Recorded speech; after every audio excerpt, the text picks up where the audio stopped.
क्या आप जानते हैं कि महान मौर्य साम्राज्य का अंत कैसे हुआ? एक ऐसे सेनापति ने जिसने अपने ही राजा की हत्या कर दी और फिर खुद सम्राट बन गया।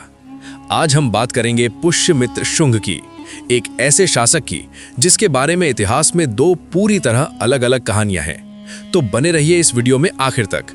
नमस्कार दोस्तों, आज हम बात करने वाले हैं भारतीय इतिहास के एक बेहद रहस्यमय और विवादास्पद शख्सियत के बारे में, पुष्यमित्र शुंग की।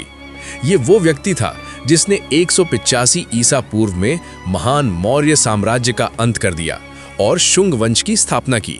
लेकिन सवाल ये है, क्या वो एक देशभक्त योद्धा था जिसने कमजोर हो रहे साम्राज्य को बचाया, या फिर एक क्रूर हत्यारा जिसने सत्ता के लिए अपने राजा को मार डाला?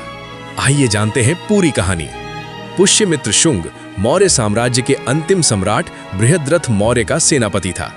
अशोक के बाद मौर्य साम्राज्य कमजोर होता जा रहा था। राजा कमजोर थे, विदेशी आक्रमण बढ़ रहे थे, खासकर यवन यानी ग्रीक शासक भारत की सीमाओं पर लगातार हमले कर रहे थे। ऐसे समय में पुष्यमित्र शुंग एक ब्राह्मण परिवार से था और साथ ही एक कुशल सेनापति भी। वो बृहद्रथ की सेना का प्रमुख था। लेकिन 185 ईसा पूर्व में कुछ ऐसा हुआ जिसने इतिहास की दिशा बदल दी।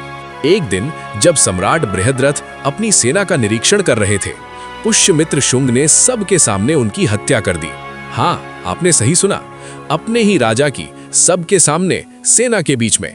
ये भारतीय इतिहास की सबसे नाटकीय घटनाओं में से एक थी। और फिर पुष्यमित्र ने खुद को सम्राट घोषित कर दिया और शुंग वंश की स्थापना की। लेकिन सवाल उठता है, उसने ऐसा क्यों किया? कुछ इतिहासकार कहते हैं कि बृहद्रथ इतना कमजोर शासक था कि साम्राज्य बिखर रहा था और पुष्यमित्र ने देश को बचाने के लिए यह कदम उठाया, जबकि दूसरे इतिहासकार इसे सत्ता की भूख बताते हैं। पुष्यमित्र शुंग ने लगभग 36 साल तक शासन किया, 185 ईसा पूर्व से 149 ईसा पूर्व तक। और दोस्तों, उसका शासनकाल किसी ड्रामा सीरीज से कम नहीं था। सबसे बड़ी उपलब्धि, उसने यवन आक्रमणकारियों को 2 बार हराया। यूनानी शासक जो भारत पर कब्जा करना चाहते थे, पुष्यमित्र ने उन्हें सिंधु नदी तक खदेड़ दिया। पतंजलि के महाभाष्य में इसका उल्लेख मिलता है। उसने 2 अश्वमेध यज्ञ भी करवाए, जो प्राचीन भारत में सबसे बड़े और महत्वपूर्ण यज्ञ माने जाते थे। ये एक चक्रवर्ती सम्राट के प्रतीक थे। पुष्यमित्र ने वैदिक धर्म और ब्राह्मण परंपराओं को फिर से बढ़ावा दिया। मौर्य काल में बौद्ध धर्म का बहुत प्रभाव था, लेकिन शुंग काल में वैदिक संस्कृति की वापसी हुई। लेकिन यहीं पर सबसे बड़ा विवाद शुरू होता है। कुछ बौद्ध ग्रंथों जैसे दिव्यावदान और तारानाथ के लेखन में लिखा है कि पुष्यमित्र शुंग ने बौद्ध धर्म का भयंकर दमन किया। कहा जाता है कि उसने बौद्ध विहारों को नष्ट करवाया और हजारों बौद्ध भिक्षुओं को मरवा दिया। लेकिन दूसरी तरफ पुरातात्विक साक्ष्य कुछ और ही कहानी बयान करते हैं।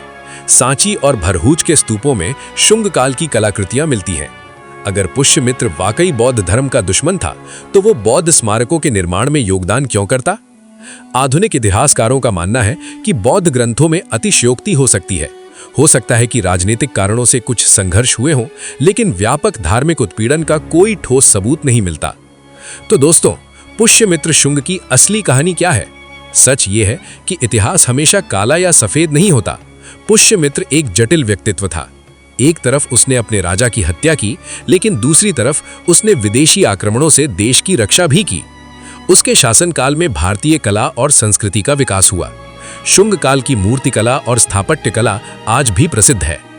निष्कर्ष ये है कि पुष्यमित्र शुंग ना तो पूरी तरह खलनायक था और ना ही महानायक।